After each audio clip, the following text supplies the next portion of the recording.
আমি তোকে মানুষ বলে মনে করি না। ওর অপমানে আমাদের কিছু যাবে আসবে না। সোনা জেঠি, তুমি আমাকে মানুষ বলে নাই মানতে পারো, তুমি না মানলে যে আমি অমানুষ হয়ে গেলাম সেরকমটাও তো না। দেখ, সে কথা বাদ দাও। আসলে কি জানো তো সোনা জেঠি, তুমি যদি একটু ভালো করে দেখতে, একটু বুঝতে, তাহলে বুঝতে পারতে যে আমি বাড়িতে সবচেয়ে বেশি মুখর। তো আমার মতন কথা কেউ বলে না, সোজাসুজি। কিন্তু সবাই ভাবছে, সবাই মনে মনে, আমি যা বলছি সেটাই সবাই মনে মনে ভাবছে। সবাই ভাবছে যে এত বছর ধরে যে এত নিয়ম নীতি বাড়িতে তৈরি হলো, তুমি নিজেই সেই নিয়ম নীতিগুলো ভাঙতে শুরু করলে।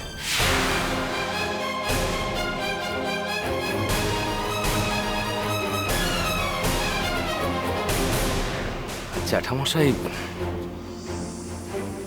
যেটা ভাবছেন সেটা ভুল ভাবছেন। জ্যাঠামশাই ভাবছেন যে জ্যাঠামশাই কয়েকদিন বাড়ি ছাড়া থাকবে বলে আমার বাবা দুঃখে কাতর হয়ে মরে যাচ্ছে। সেটা একদম ভুল। সত্যি কথা বলতে কি, আমরা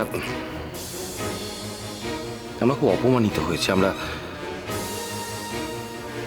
আমাদের সবারই খুব খারাপ লেগেছে। কি খারাপ লেগেছে তোমাকে? কোনটা খারাপ লেগেছে? শুভ, এত কথা তোমাকে কে বলতে বলেছে? হ্যাঁ, আমরা কি বলেছি আমাদের খারাপ লাগার কথা? বলে দাও।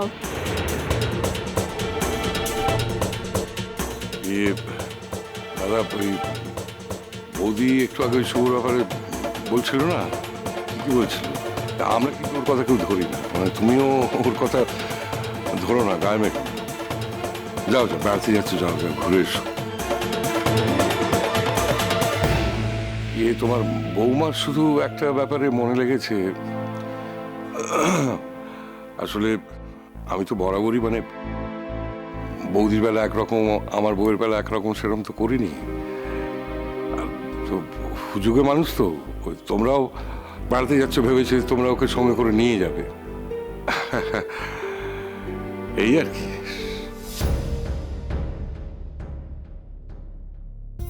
আমার তো যথেষ্ট বয়স হয়েছে, এতকাল স্বামী কি জিনিস বুঝতেই পারিনি। আর তোমরাও তো অনেকবার বাইরে গেছো গো, মাঝে মধ্যে অবশ্য আমাকেও নিয়েছো।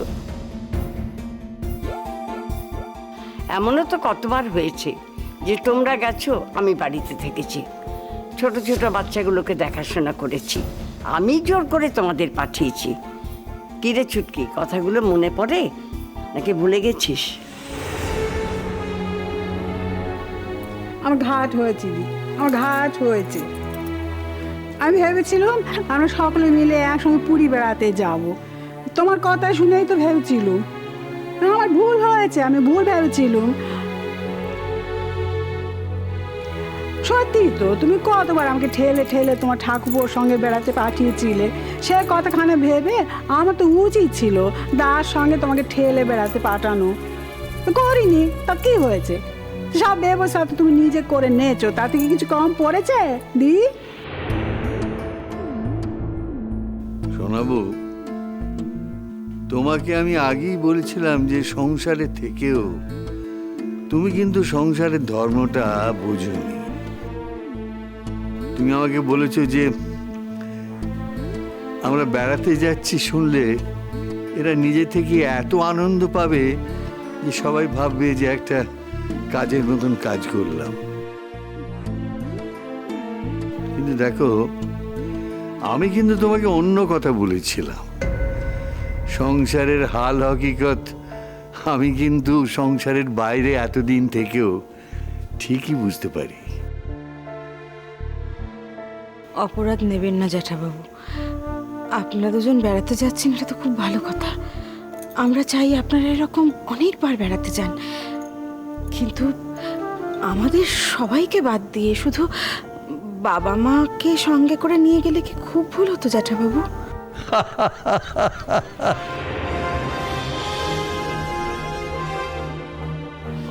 বড় বৌমা, শুধু শুধু এইসব কথা বলে দাদাকে বিব্রত করছো কেন বলো দিকে? দাদা হলো সাহেব শুভ লোক, চিরটা কাল বাইরে বাইরে থেকে এসছে। এবং দাদার লাইফস্টাইল আর আমাদের লাইফস্টাইল তো আর এক নয়। বিদেশে বিদেশে ফ্যামিলি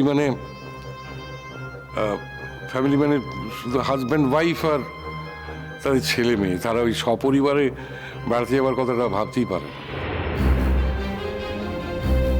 তাও ছেলে মেয়ে যখন বড় হয়ে যায় তখন তারা আর বাপ মায়ের সঙ্গে থাকে না।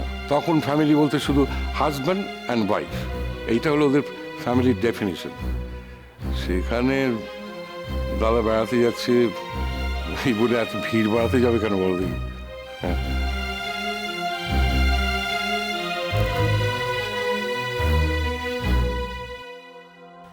আমাদের কদিনের জন্য যাওয়া নিয়ে যে তোমাদের এত জ্বালা ধরবে তা ঠিক বুঝতে পারিনি ঠাকুরপো। বৌদি, কথার মধ্যে শব্দগুলো ঠিক করে ব্যবহার করো। আমরা সাহেব না হতে পারি, কিন্তু ভদ্রলোক, মানে অন্যায্য শব্দ শুনলে আমাদের খারাপ লাগে। অন্যায্য শব্দটা বাধ্য হয়েই বলছি। আমাদের যাওয়া নিয়ে এত কথা উঠছে কেন? কোনো কথা হয়নি তো। কথা কোথায় হচ্ছে? শুধু এবার থেকে আমরাও আমাদের মতন করে আলাদা আলাদা করে ঘোরার বন্দোবস্ত করব। মানে তখন যেন শোনা যেটি, মানে তুমি এত দিন ধরে যে উপদেশগুলো আমাদের দিয়ে এসছো সেগুলো কিন্তু তখন দিও না। শুভ,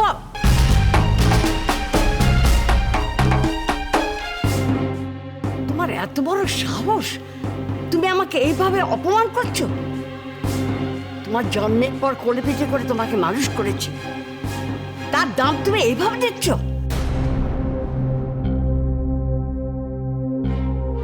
আর আমার সামনে আমার স্ত্রীকে অপমান করার স্পর্ধা তোমার কি করে হয়? কত বড় লায়ক হয়েছো তুমি, হ্যাঁ? কত বড় লায়ক হয়েছো? শোনো, চুপ করে থেকো না। আজ তোমাকে এর উত্তর দিতে হবে। কতটুকু জানো তুমি যে তুমি সোনা জেঠির বিচার করতে এসেছো?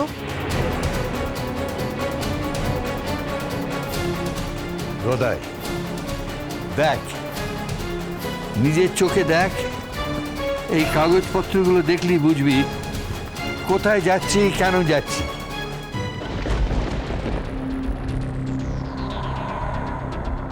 তোরা কষ্ট পাবি বলে তোদের বৌদি আগে তোদের এসব জানাতে চায়। চিরটা কাল তো যত ঝড় ঝাপটা এসেছে তার থেকে নিজের আঁচলের আড়ালে আগলে রেখেছেন। ভেবেছিলেন এবারও তাই করবে। সেটা ওর মূর্খামি।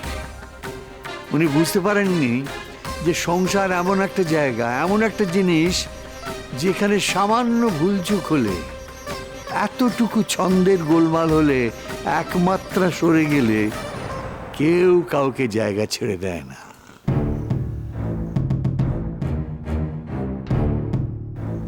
কি হলো, দেখলি কাগজ?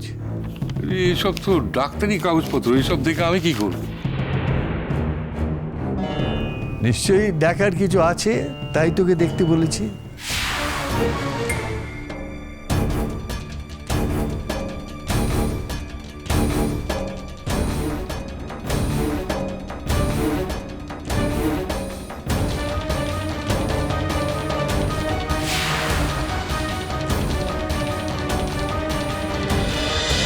Sunday,